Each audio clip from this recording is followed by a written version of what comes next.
Hey everybody, if you have knee discomfort, this video's for you.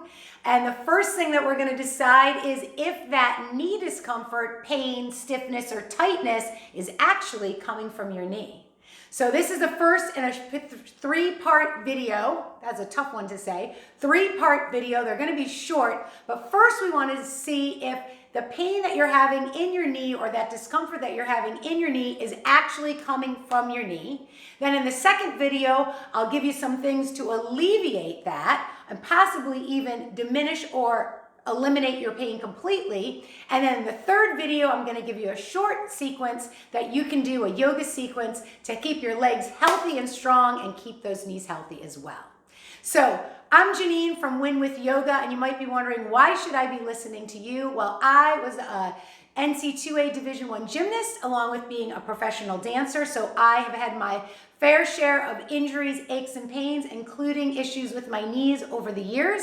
I've also worked with people in their 40s, 50s, 60s, and beyond for the past 20 years. So as you can imagine, I've dealt with thousands of people who have had knee issues. And the reason I'm doing this video is because 85 to 90% of the time, the pain that you perceive is in your knee is not actually coming from your knee. It's coming from muscular imbalance.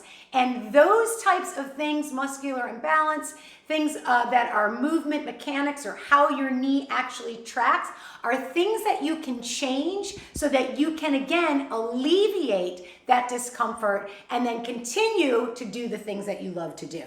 So let's start with knee pain. Is it a structural, actually something coming from the knee joint, something that's wrong with it? So I'm going to give you a couple ideas of what that would mean. A torn meniscus. I'm saying this one first because it is very, very popular that folks, at least that come to see us in a fitness and yoga environment, have a torn meniscus. Another thing would be a tear in your ACL where you needed surgery. Having surgery is going to change the structure of your knee. An injury, an accident, very rare that I've seen, but a congenital disorder where your bones are actually formed in a different way, so you have issues with your knee or you have to do modifications for specific movements. So those are all types of things. And then a basic wear and tear that can change the structure of the joint is like when you wear down your cartilage.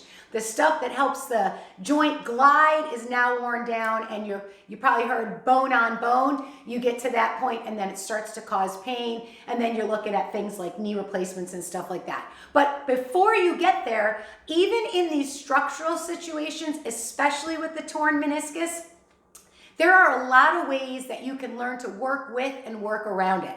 Now, obviously, some people opt for surgery in those cases. That surgery, I'll be honest with you, has like a 50% chance of giving you a good result on the other side, and I have seen both. I've seen people who have had meniscus surgery that have had great results. I've seen people who have meniscus surgery that still have issues after the surgery. But what I do see a lot is people coming in that have a torn meniscus and want to avoid the surgery, so they're doing what they can to strengthen all the areas around the knee and work on those mechanics so that they could possibly avoid that completely. So that's what we're talking about with structural damage, which would cause pain from the actual joint. However, as I mentioned a little bit earlier, 85 to 90% of the people that we see do not have a structural issue. You're having knee pain, or what we should say is perceived as knee pain, discomfort around your knee, but it's not actually coming from the joint. It's coming from an imbalance in muscular patterning. So that those types of things, when we have an imbalance in muscular patterning, those are things that we can really change. There's a lot we can do to help strengthen muscles that are weak, or lengthen muscles that are shortened, or stretch muscles that are shortened, and start to bring a better mechanic for your knee, and in turn, less pain, less discomfort, and in turn, you get to do all those things you keep loving to do. So let's just talk for a moment about those types of things. Well, what would be the kind of knee discomfort that's not an actual issue with your joint? So I'll give you a few. You may get discomfort on the outside line of the knee, really, really popular. Or on this inside line and say, oh, it hurts in here, or you're getting like a pulling or a pain or a discomfort on top of the knee, yanking up here, sometimes below the knee. Well, if you look at it and you actually took out the anatomy, which these tips that I want to give you, we're not going to delve in and get real technical. We really want to give you some practical things because you can actually look at your knees and see things, and we're going to talk about that in the next video. And you can start to change these things without getting super, super technical about it. And that's what we love about it. We can give you simple tips and you can make these changes and get results almost immediately. So continuing on, this on the outside line of the knee is often related to something called your IT band, which is a big fascial band that runs all the way pretty much the length of your thigh. That guy can get stuck together and can get dehydrated and stiff and tight, and that will cause pain on the outside. Runners get this a lot. I just had a cross-country person that was doing a lot of cross-country skiing starting to get this pain out here. Inside can be related to these muscles that run up your inner thigh, your adductor complex. So if these guys in here are weak or tight, they can also, or if they're super strong and they're doing, they're causing an imbalance from the outside of the leg, you might be feeling pain up there. Across the top, these are your quadriceps, these muscles that run along the front of the thigh. If those guys are really tight, they will actually yank on the knee. I've had that one myself. And if they're imbalanced from the hamstring, so you can even get pain in the back from some kind of imbalance with the hamstring or the calf or even the shin. So you see all these big muscle complexes that are around the knee also influence how the knee functions. So if you got something going awry there, you may be feeling it in your knee. But now you're starting to see, oh wait, it might not actually be a problem with my joint, but it's an issue of that I have to change the muscular patterning so that the joint works at optimal function. A lot of times this comes from the feet.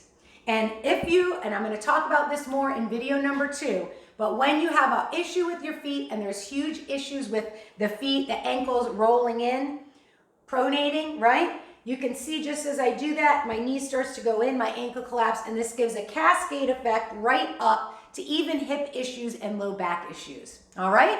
So first thing you want to do is make sure that you've checked with your doctor and that you're cleared for exercise. Once you've done that, coming through this, did you get any enlightenment there? Do you think, oh, I'm having like an actual knee issue, or is it more of a muscular imbalance?